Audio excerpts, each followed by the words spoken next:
네, 이번에는 호르무즈 해협 상황도 살펴보겠습니다.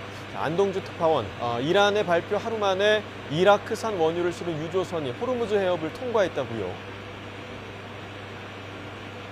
네, 이라크산 원유를 실은 유조선이 호르무즈 해협을 통과했습니다. 이란이 이라크는 호르무즈 해협에 부과된 제약에서 제외된다고 밝힌 지 하루 만입니다.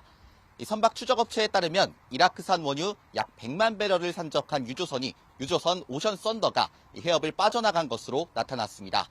이 유조선은 이란 영해에 가까운 북쪽 좁은 항로를 이용했는데 이달 중순쯤 말레이시아 팽거랑에 도착할 것으로 예상됩니다. 해당 유조선은 말레이시아 국영 에너지 기업 페트로나스의 자회사가 용선한 것으로 파악됐습니다. 이 외신들은 복수의 소식통을 인용해 오션 썬더가 이란으로부터 해협 통과를 허가받은 말레이시아 관련 선박 7척 가운데 하나라고 전했습니다. 로이터 통신은 이런 발표 이후 이라크 국영 석유 마케팅 기구가 이라크 원유를 수입하는 고객사들에게 24시간 이내에 원유 산적 일정 제출을 요청했다고 보도했습니다. 네, 그리고 지난 24시간 동안에는 선박 15척이 호르무즈 해협을 통과했다고요.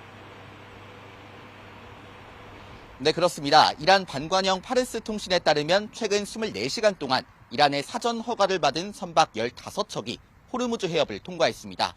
다만 집계 시점과 방식에 따라서 조금의 차이는 있는데요.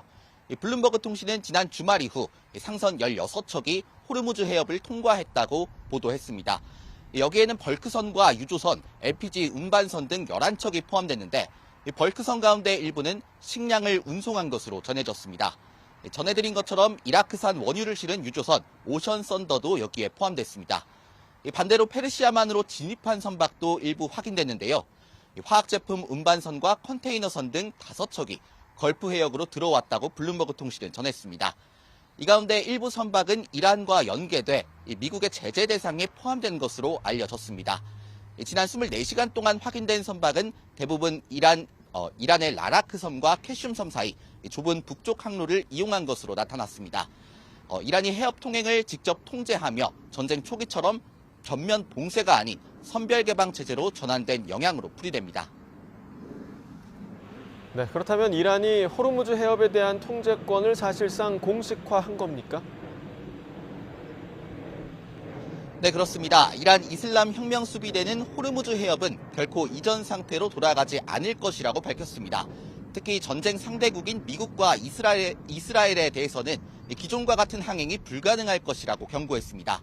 또 페르시아만에서 새로운 안보 질서를 시행하기 위한 준비를 마무리하고 있다고 덧붙였습니다. 호르무즈 해협을 개방하지 않으면 지옥에서 살게 될 것이라는 트럼프 대통령의 발표가 나온 뒤에는 이란의 발언 수위도 높아졌습니다. 이란 최고 지도자의 국제문제 고문인 아크바르 벨라야티는 어느 한 나라의 실수만으로도 전 세계 에너지 흐름과 국제무역에 심각한 차질이 발생할 수 있다고 전했습니다. 또 다른 해상 운송로인 바발 만데브 해협을 호르무즈 해협과 동등하게 전략적으로 보고 있다고 발언하며 다른 해상 운송로도 위험에 처할 수 있다고 경고하기도 했습니다.